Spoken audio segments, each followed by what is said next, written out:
할렐루야. 우리 선하신 주님께서 허락하시는 자비 안의 평강이 우리 가라지 반석교회 온 교우들의 삶과 가정 위에 가득 임하기를 간절히 원합니다. 우리는 요한계시록에 담겨있는 교회를 향한 7가지 메시지를 통하여 주님의 음성에 귀를 기울이고 있습니다. 우리 이전 시간을 통해 살펴본 교회 이름들 가운데 혹시 떠오르는 교회 이름 있으십니까? 사대교회. 네, 사대교회. 네, 훌륭합니다. 새벽기도 열심히 나오셨어요. 또 어떤 교회 떠오르십니까? 라오디게아 교회. 라오디게아 교회 아직 안 다뤘네. 네, 또 혹시 기억나는 거 있으세요? 네, 제가 여러분들 굉장히 당황스럽게 만들죠. 네, 뭐 에베소 교회부터 시작해서 에베소 교회, 서머나 교회, 버가모 교회, 두아디라 교회, 사대 교회, 지난주에 살펴보았던 빌라델비아 교회. 네, 이렇게 6교회를 향한 주님의 말씀이 어느 정도 여러분들 가운데 기억나실 것을 저는 기대합니다. 이 말씀들이 교회를 향한 메시지일 뿐만 아니라 또 그리스도의 몸을 이룬 우리 한 사람 한 사람을 향한 메시지로 우리는 듣고 있습니다. 흥미롭게도요, 이 요한계시록의 7교회들을 향한 말씀에는 공통적으로 반복되는 구절이 있습니다. 어떤 구절이 반복되냐면 우리가 오늘 함께 읽은 제일 첫 구절, 이 구절이 반복돼요. 함께 한번 보겠습니다. 요한계시록 3장 14절입니다. 함께 읽습니다. 시작. 충성되고 참된 증인이시오 하나님의 창조의 근본이신 이가 이르시되. 우리가 지금 7교회를 다 살펴보았는데요, 이 7교회를 살펴보면 다 앞에 이런 이야기가 나와요. 어떤 교회의 사자에게 편지하라 라고 하는 이야기가 반복됩니다.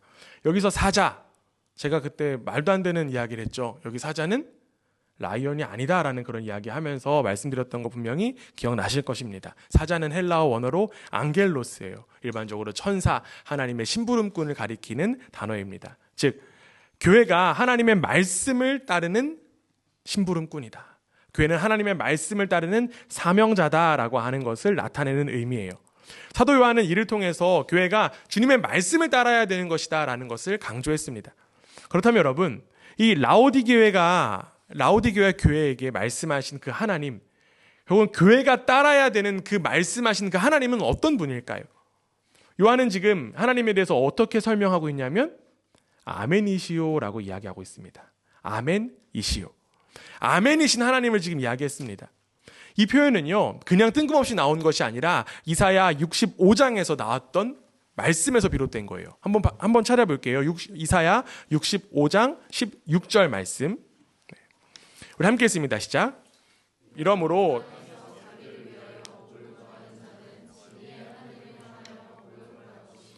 땅에서 맹세하는 자는 진리의 하나님으로 맹세하리니 이는 이전 환난이 잊어졌고 내 눈앞에 숨겨졌음이라. 아멘.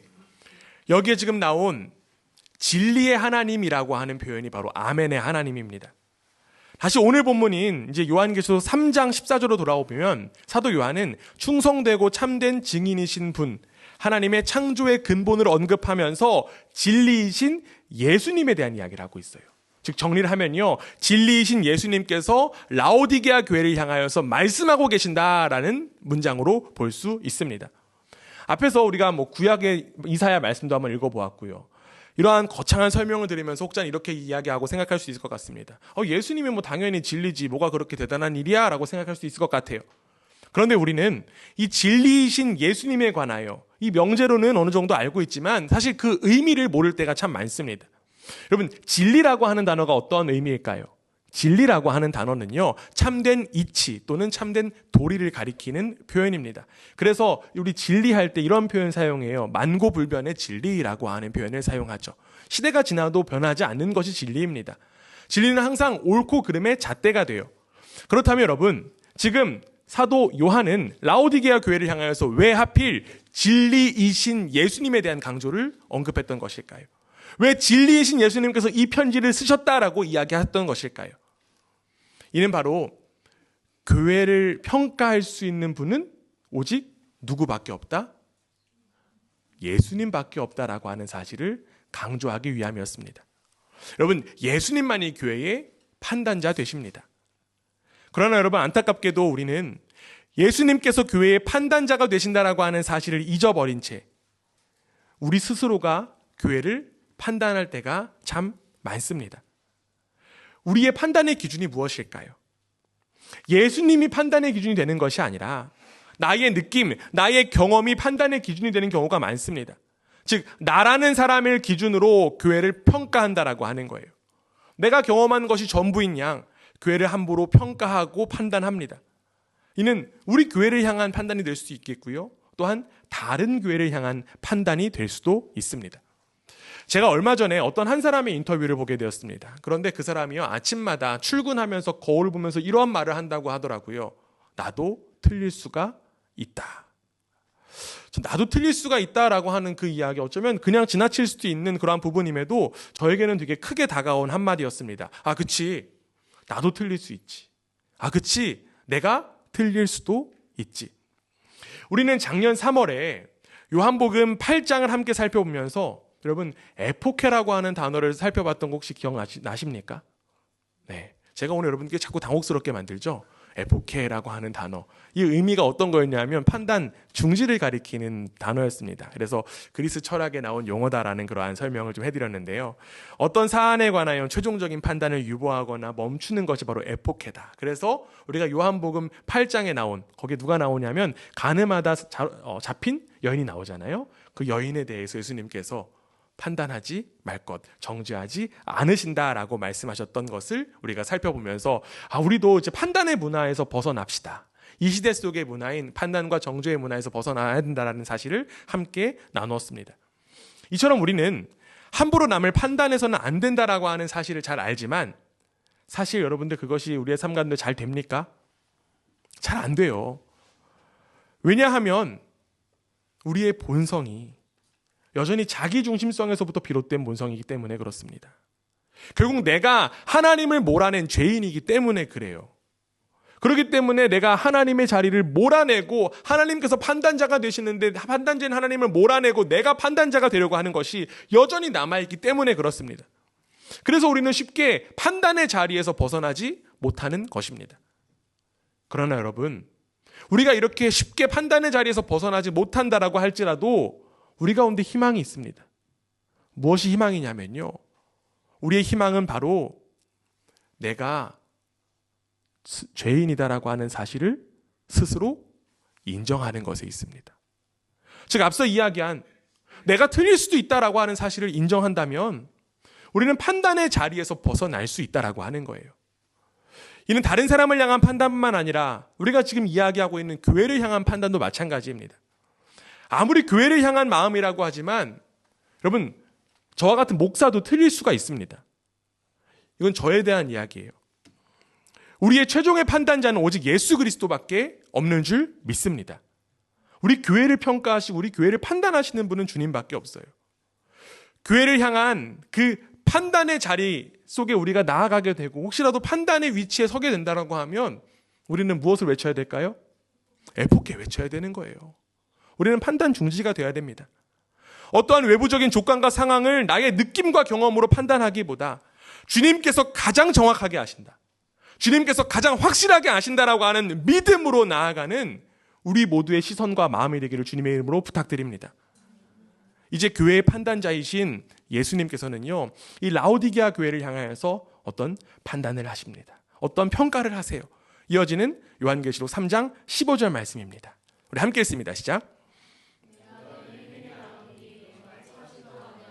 뜨겁지도 아니하도다. 내가 차든지 뜨겁든지 하기를 원하노라. 아멘.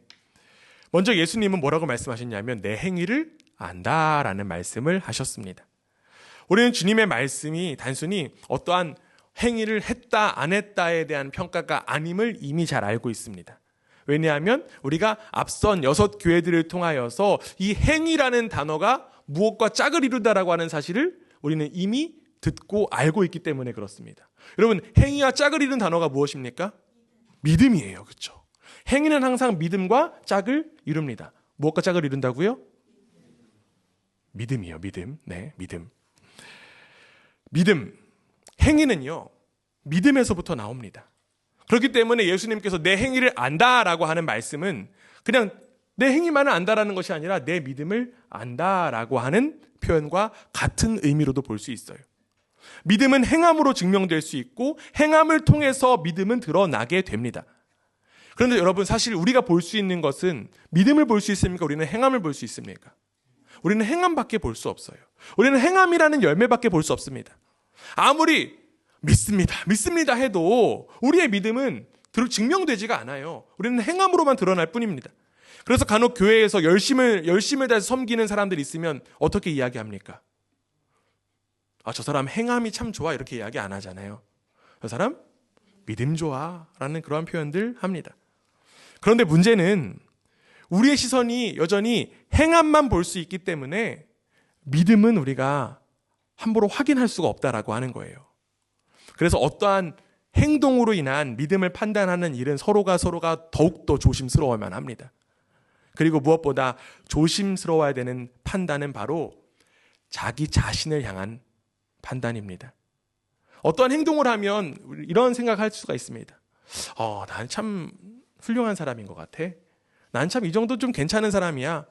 또는 나는 믿음 좋은 사람인가 봐. 이러한 생각들을 하곤 합니다. 그리고 또 어떤 생각까지 할까요? 주님은 항상 내 편이셔. 이러한 잘못된 확신 속에서 내 상태를, 나를 제대로 바라보지 못하는, 내 믿음을 확인할 수 없는 그러한 모습이 우리 속에 있다는 것입니다. 사도 요한은요, 이 라오디게아 교회를 향하여서 이러한 맥락에서 주님의 말씀을 전하고 있는 거예요. 즉, 이 라오디게아 교회야, 너 지금 착각하고 있어. 이렇게 말씀하신 것입니다. 그렇다면 라오디게아 교회는 자신들을 어떻게 착각했던 것일까요? 그 내용에 관하여 구체적으로 이야기합니다. 이어지는 요한계시록 3장 17절 말씀이에요. 우리 함께 읽습니다. 시작.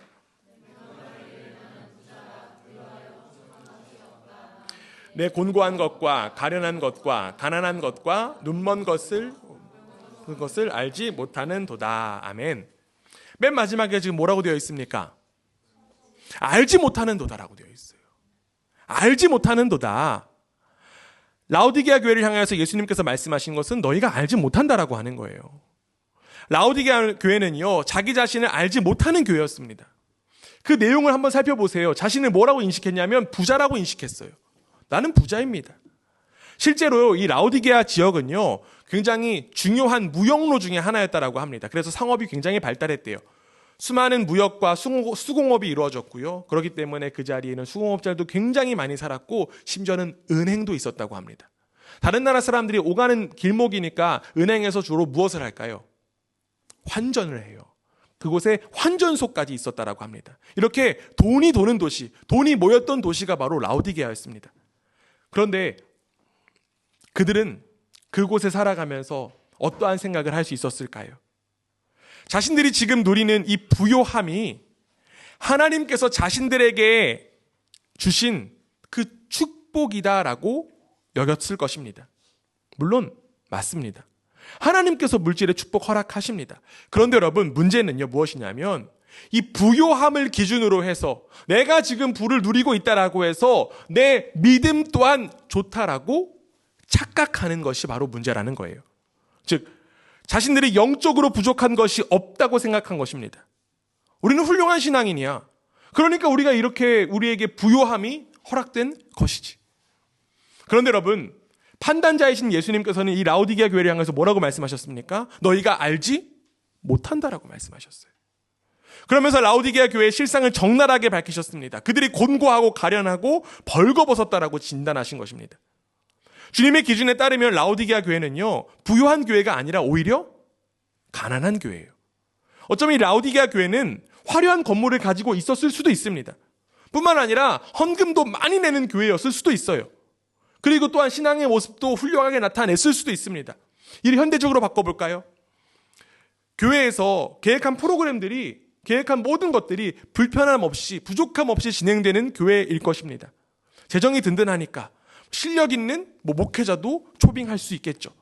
또한 여기 지금 훌륭한 우리 성가대가 있는데 아마 이런 교회는 이렇게 훌륭하신 분들을 아마 한 100명 정도를 모시고 또 성가대가 됐을 수도 있습니다. 그들은 자신들에게 하나님의 축복이 가득한 것 같다라고 하는 그 마음으로 교회를 향한 마음이 채워졌을 것입니다. 그런데 여러분, 주님이 뭐라고 말씀하셨다고요? 알지 못한다고요. 너희가 알지 못한다. 라오디게아 교회는 자기 기만에 빠진 교회였습니다. 자기 기만, 즉 스스로를 속인 것입니다. 사실 우리도 이 자기 기만의 고속도로를 열심히 달려가고 있는 것은 아닌지 모르겠습니다. 왜냐하면 때때로 우리는 자기 모습을 매력적으로 잘 꾸미거나 어느 정도 만족할 신분을 얻을 때면 내 내면이 정말 가득 찬 사람이다 라고 믿기 때문에 그렇습니다. 우리가 한 사람을 좀 이야기했으면 좋겠는데요. 구약에 나온 한 사람, 바로 솔로몬이라고 여러분 혹시 아십니까? 솔로몬 왕. 솔로몬 왕은요, 이스라엘의 최전성기를 달리던 그 시기의 왕이었습니다. 그래서 이 솔로몬에게는요, 권세도 있었고요, 지위도 있었고, 또 부귀도 있었고, 심지어는 또 수많은 부인들도 소유했습니다. 세상의 기준에 따르면 이 솔로몬은 세상에서 가장 의미 있는 삶을 살았습니다. 그런데 여러분, 이 솔로몬이 뭐라고 고백했습니까? 우리가 잘 아는 말씀이에요. 전도서 1장 2절에 이렇게 되어 있습니다. 함께 읽습니다. 시작.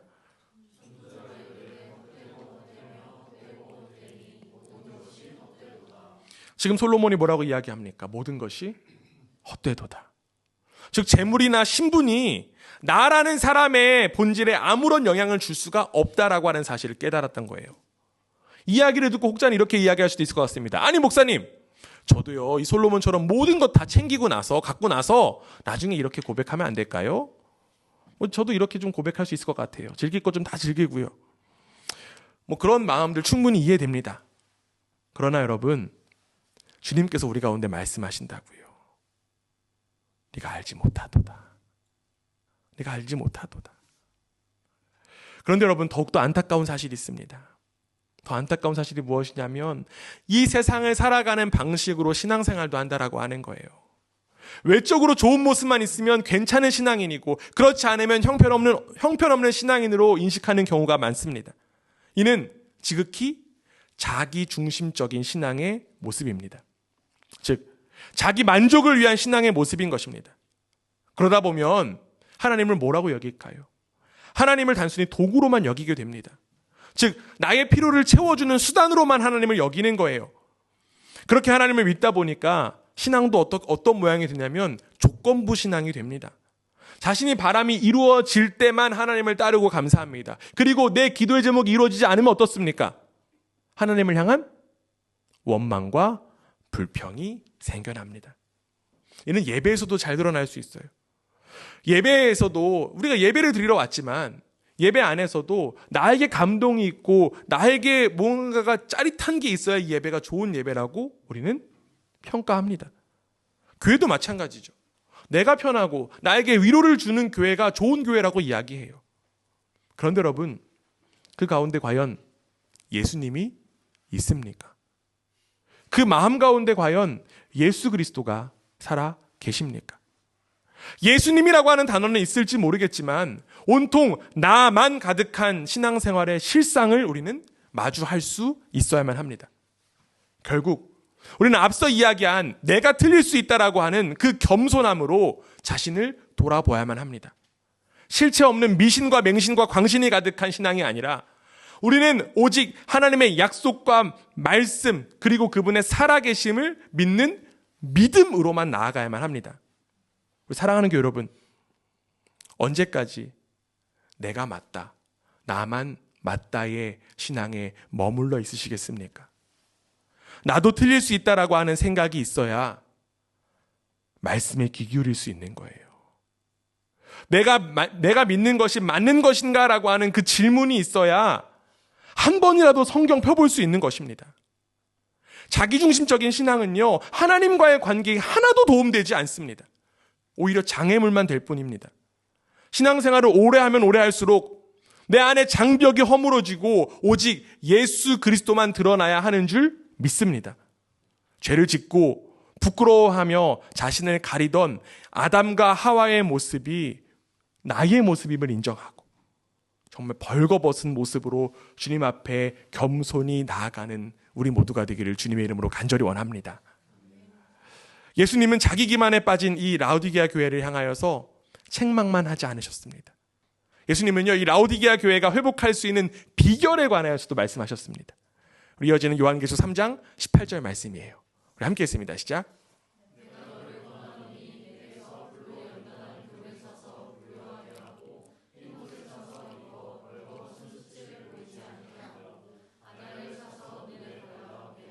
아멘. 이 구절에서 지금 반복되는 표현이 하나 있죠. 뭐가 반복됩니까? 맞아요. 사라라고 하는 단어가 표현이 반복됩니다. 지금 예수님께서는요, 이 라오디게아 교회에게 세 가지를 사라고 말씀하셨어요. 뭘 사라고 말씀하셨습니까? 네, 옷, 안약. 그렇죠. 불로 연단된 금을 사야 되고요. 또 흰옷을 사고 안약을 사야 됨을 말씀하셨습니다. 이것들을 사야지 너네 자기중심적인 신앙에서 벗어날 수 있어. 여러분 빨리 어디서 이거 파는지 가서 전단지 보고 좀 빨리 사야 될 것 같아요. 그렇죠? 여러분 필요하지 않으십니까? 너무 필요해서 빨리 사야 될 것 같습니다. 이 사라라고 하는 이 표현의 헬라어 원어는요, 아고라조라고 하는 표현입니다. 아고라조. 여러분들 익숙한 단어가 하나 있을 거예요. 아고라 혹시 들어보셨나요? 아고라. 네, 아고라 무슨 플랫폼 같은 거 있잖아요. 아고라가 원래 시장이라고 하는 의미입니다. 그래서 아고라에서부터 아고라조가 나온 거예요. 네, 물건을 사다. 값을 지불하고 사는 의미를 가지고 있습니다. 특별히 의미가 별로 없는 단어처럼 느껴지기도 해요. 그런데 여러분, 이 사다라고 하는 단어가 우리에게 굉장히 중요한 단어입니다. 왜 중요할까요? 이 사다라고 하는 단어, 아고라조가 쓰인 다른 구절을 한번 찾아보면 이 단어가 우리에게 주는 엄청난 의미가 있음을 우리는 확인할 수 있습니다. 바로 고린도전서 7장 23절입니다. 함께 읽습니다. 시작. 아멘. 지금 사도 바울은 고린도 교회를 향하여서 너희를 값으로 샀다라고 이야기했습니다. 즉 우리를 사신 분이 계시대요. 우리 한 사람 한 사람을 사신 분이 계시다라고 합니다. 여러분, 누가 우리를 사셨습니까? 그렇죠. 하나님께서 예수 그리스도라고 하는 값을 지불해서 우리 한 사람 한 사람을 사셨습니다. 우리가 이 세상에 종노타며 살아가는 삶이지만 하나님께서는 값을 지불하고 우리를 사셨어요. 그 값어치가 얼마라고요? 예수 그리스도라고요. 여러분, 한 사람 한 사람의 생명의 값어치가 얼마라고요?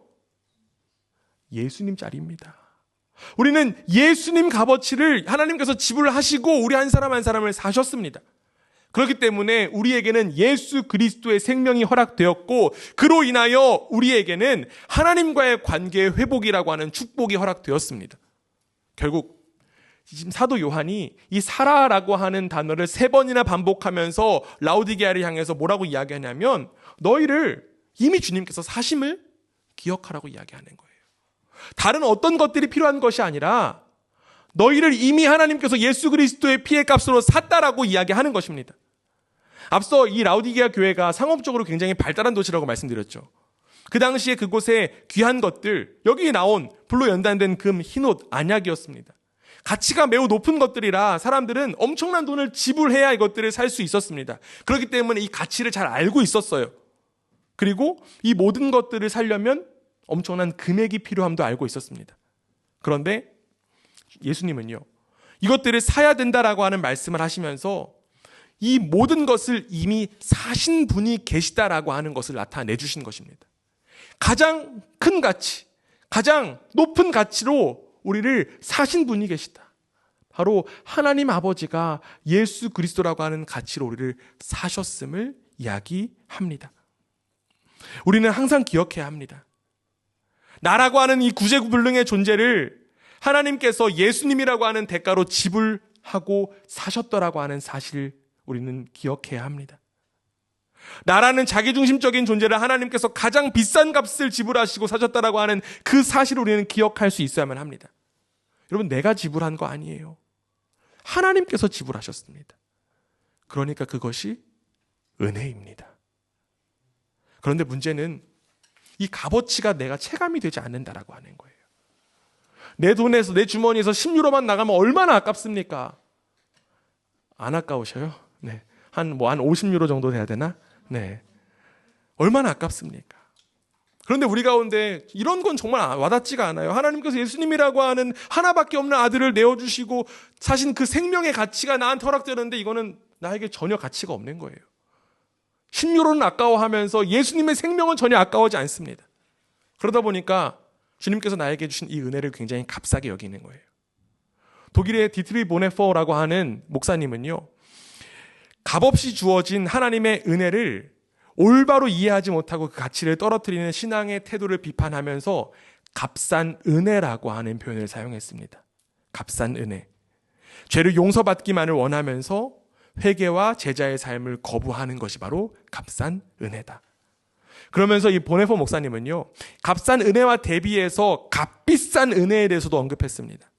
값비싼 은혜는 하나님의 은혜가 얼마나 크고 귀한지를 제대로 인식하고 이에 응답하는 삶이다.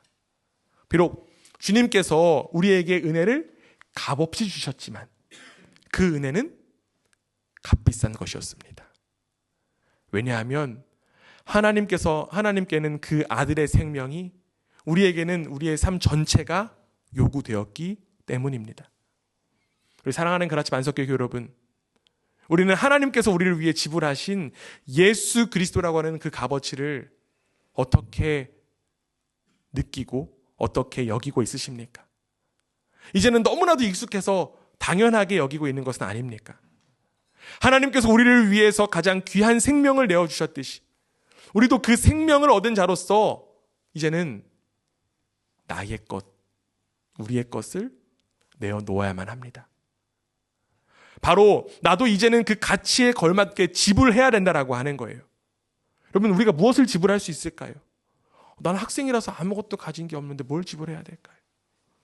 나는 가진 게 아무것도 없습니다. 뭘 지불해야 될까요? 바로 나의 삶을 내어드리는 거예요. 내 삶의 주도권을 주님께 드리는 것입니다. 이전까지는 내 중심적으로 살아왔다라고 하면 이제는 삶의 방향을 돌이켜서 누구 중심으로? 하나님 중심으로 살겠다라고 회개하는 것이 바로 우리가 드릴 수 있는 것 전부입니다. 그리고 나에게 허락된 값어치를 분명하게 아는 이들이 모인 자리가 바로 교회인 것입니다. 그 값어치로 인하여 이제 예수 그리스도의 그 값어치의 인생을 살아가는 이들이 모인 자리가 바로 교회입니다. 주님께서 우리를 위해서 이 값비싼 은혜를 허락하셨음을 기억하고 이 세상 속에서 예수 그리스도의 가치에 걸맞는 값비싼 인생 살아가는 여러분 한 사람 한 사람 되기를 주님의 이름으로 부탁드립니다. 그렇다면 여러분, 이제 마지막으로 예수님의 값어치에 걸맞는 인생, 어떤 인생을 이야기하는 것일까요? 예수님을 지불하셔서 하나님께서 사신 공동체, 이 교회는 어떤 가치의 모습을 가져야 되는 것일까요? 요한계시록 3장 20절입니다. 우리에게 익숙한 말씀인데요. 함께 읽습니다. 시작.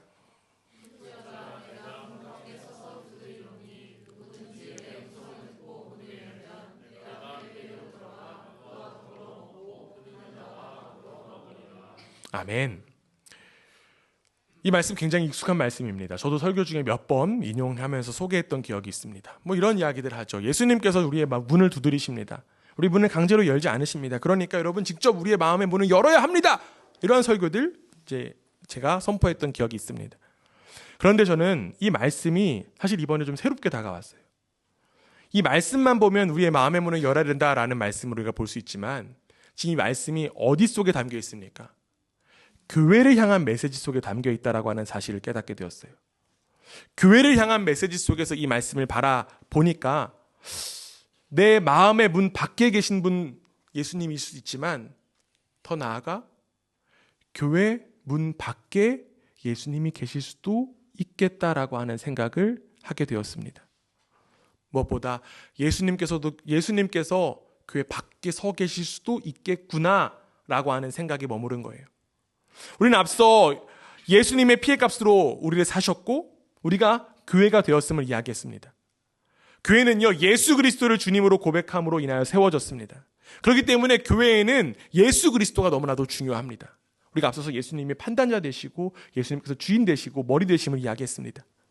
교회는 예수님께서 머리 되시기 때문에 예수님이 없으면 절대로 안 되죠. 그런데 여러분, 우리가 지금 읽은 20절 통해서 보면 어떻습니까? 교회 문 밖에 예수님이 계시다는 거예요. 교회 문 밖에 예수님이 계시면 그곳은 교회일까요? 교회입니까? 비록 교회라고 하는 간판이 있지만 예수님이 계시지 않는다라고 하면 그곳은 교회라고 할 수가 없습니다. 아무리 예수님을 믿는 이들이 가득하다라고 해도 예수님이 계시지 않는다라고 하면 그것은 교회가 아니라고 이야기할 수 있습니다. 예수님께서는 우리 가운데 이러한 말씀하셨습니다. 마태복음 20장 18절 말씀이에요. 두세 사람이 내 이름으로 모인 곳에는 나도 그들 중에 있느니라. 예수님의 이름으로 모인 그 자리 가운데 예수님께서 반드시 함께 하시겠다고 약속하셨습니다. 그런데 지금 그 약속이 깨진 거예요. 왜 깨졌습니까? 두세 사람이 모여 있는데 왜 예수님이 함께 계시지 않고 문 밖에 계십니까? 바로 예수님의 이름으로 모이지 않았기 때문에 그렇습니다. 사람은 모여 있는데 예수님의 이름으로 모이지 않았기 때문에 예수님께서 문 밖에 계신 거예요. 그렇다면 우리는 여기서 스스로 한번 물어볼 수 있어야만 합니다. 우리 교회에 예수님은 안에 계시는 것과 밖에 계실까? 우리 교회 문 밖에서 예수님께서는 혹시나 우리 교회를 향하여서 문을 여전히 두드리고 계신 것은 아닌가? 어쩌면 우리는 스스로 예수님을 교회에서 몰아내고 있는지도 모르겠습니다. 성경에서는요, 예수님을 몰아낸 사건이 담겨 있습니다. 특별히 마태복음 8장에 보면 예수님께서 귀신 들린 사람을 치유하시며 이 귀신들을 돼지떼로 몰아내신 사건이 나옵니다. 그런데 그 지역의 사람들이요, 예수님께 나와서 예수님 떠나시라는 이야기합니다. 우리 지역을 떠나세요를 요청했어요. 그들은 예수님의 그 놀라운 기적을 직접 경험했습니다. 아, 예수님이 이렇게 훌륭하신 분이구나, 이러한 놀라운 능력이 있으신 분이구나를 경험했어요. 그런데 그들은 예수님께서 자기네 동네를 떠나실 것을 요청했어요. 왜요? 자신들이 피해봤으니까요. 돼지떼가 다 죽는 피해를 당했으니까, 또 다른 재산 피해가 있을까봐 예수님을 두려워해서 그들은 예수님을 몰아냈습니다. 그들은 예수님보다 여전히 자신의 이익관계가 더욱더 중요했던 것입니다. 더 큰 손해를 당할까봐 예수님 몰아냈던 거예요. 그렇다면 여러분, 교회의 문 밖에 예수님이 계시다라고 하는 것은 어떤 의미가 될까요? 바로 나의 유익과 만족으로 인하여 예수님을 교회 밖으로 몰아낸 것입니다. 비록 간파는 교회이지만 예수님이 없는 안타까운 모습이 바로 라오디게아 교회의 모습이었던 것입니다. 그런데 여러분, 더욱더 안타까운 사실이 있어요. 교회 문 밖에 내몰리신 예수님께서 단지 그 교회의 문을 어떻게 하신다? 두드리고만 계신다는 거예요. 두드리고만 계십니다. 예수님은 분노하시면서 예수님께서 성전을 정화하셨던 것처럼 모든 것을 몰아내실 수도 있는 분이십니다. 그런데 예수님께서 단지 문을 두드리고만 계신다는 것입니다. 왜 그럴까요? 왜 그럴까요? 우리를 위해서 이미 값을 지불하셨기 때문에 그래요. 우리 가운데 이미 예수님의 생명이 있기 때문에 그렇습니다. 그 생명의 귀함을 알기 때문에, 그렇기 때문에 우리 한 사람 한 사람을 존중해서 문을 두드리고 계시는 것입니다. 내가 거기 들어가야 돼. 내가 거기에 중심이 돼야 돼. 날 위해서 문을 열어달라고 두드리시는 주님의 음성. 이제 우리는 물어볼 차례입니다. 예수님으로 인하여 새로운 생명을 얻은 내가 오히려 예수님을 몰아내고 있지는 않은가? 예수님께서 주인 되셔야 하는 교회 안에 내 만족과 내 유익을 위해 예수님을 몰아낸 것은 아닌가? 우리는 이 물음 앞에 좌절하기보다 반드시 해야 할 것이 있습니다. 그것이 무엇이냐면 바로 이 닫힌 문을 어떻게 하는 것이다? 활짝 여는 것입니다. 교회의 문을 여는 거예요. 우리의 마음의 문을 여는 것입니다. 예수님께서 원래 계셔야 될 그 자리에 예수님을 다시 모시는 것이 바로 우리가 해야 할 일입니다. 예수님은 그 순간을 기다리고 계시는 줄 믿습니다. 그리고 예수님은 단지 우리 교회에 들어오는 것만을 바라는 것이 아니라 더불어 먹을 것까지도 말씀하십니다. 즉, 예수님은 친밀한 교제까지도 말씀하신 거예요. 교회 안에 수많은 친교와 교제의 시간이 있습니다. 그리고 그 시간들이 참 행복하고 아름다운 시간입니다. 그런데 여러분, 그 어떤 교제와 시간도 예수님 없으면 아무런 의미가 없습니다. 예수님의 이름으로 함께 모인 자리임을 믿음으로 고백하며 예수님과의 교제가 우선돼야 교회 안에 있는 모든 교제와 친교가 의미 있는 시간, 풍성한 시간이 될 수 있는 거예요. 결국 라오디게아 교회는 안타깝게도 예수님을 몰아낸 교회였습니다. 그러나 예수님은 이 라오디게아 교회를 포기하지 않으셨어요. 끝까지 문을 두드리시는 그 예수님의 소리, 그 소리를 듣고 라오디게아 교회는 문을 열 차례입니다. 그리고 바로 그 차례가 우리에게도 허락된 줄 믿습니다. 우리가 바로 문을 열 차례예요. 우리가 돌이킬 차례입니다. 우리에게 담겨져 있는 이 생명의 가치를 기억하고 이제는 예수님의 가치다운 삶으로 돌이키는 것, 우리 가운데 필요합니다. 그리고 이제는 우리 교회의 중심에 누구를 모신다? 예수님 모시는 거예요. 예수님이 교회의 중심이 될 수 있도록 모시는 것이 필요합니다. 교회의 본질은 예수님과의 교제를 중심으로 성도 간의 사랑과 연합이 이루어지는 것입니다. 라오디게아 교회가 회복될 수 있는 유일한 해결책은 바로 예수님과의 관계의 회복이었습니다. 예수님과의 교제였어요. 특별히 우리 그라치 반석교회가 예수님과의 친밀한 교제로 온전히 세워지는 교회가 되기를 주님의 이름으로 축원합니다. 다른 어떤 방법으로 인해서 교회가 세워지는 것이 아닙니다. 바로 예수님과의 친밀한 교제만으로 교회가 온전히 세워지게 될 줄 믿습니다. 예수님과의 친밀한 교제가 있어야 성도 간의 친밀한 교제, 진실한 교제가 가능해지는 거예요. 예수님과의 친밀한 교제가 있어야 나 스스로도 온전히 바라볼 수 있는 것입니다. 자기 기만이 아니라 겸손함으로 바라볼 수 있는 기회도 바로 예수 그리스도 안에서 가능한 것입니다. 판단 중지, 에포케도 마찬가지예요. 그리고 이 모든 일을 통하여 주님은 이 세상에도 예수님과의 교제를 회복하기 원하십니다. 비록 이 세상이 창조주를 몰아냈어도 바로 우리가 예수님의 그 두드리는 소리를 듣고 이 세상에도 예수님을 나타내고 드러내는 일에 쓰임 받아야 합니다. 주님의 다스림의 역사가 바로 우리 한 사람 한 사람, 특별히 우리 그라치 반석교회에 허락되었음을 기억하고 하나님 앞에 귀 쓰임 받는 교회가 되기를 주님의 이름으로 간절히 원합니다. 여러분, 그러기 위해 무엇이 중요하다고요? 예수님과의 교제가 중요합니다. 내가 무엇 하기보다 가장 중요한 건 예수님 안에 있어야 돼요. 예수님이 중심돼야 됩니다. 새롭게 시작한 2025년, 예수님과 함께 말씀과 기도로 교제함으로 인하여 더욱 풍성히 누리는 여러분 모두가 되기를 주님의 이름으로 축원합니다. 아멘.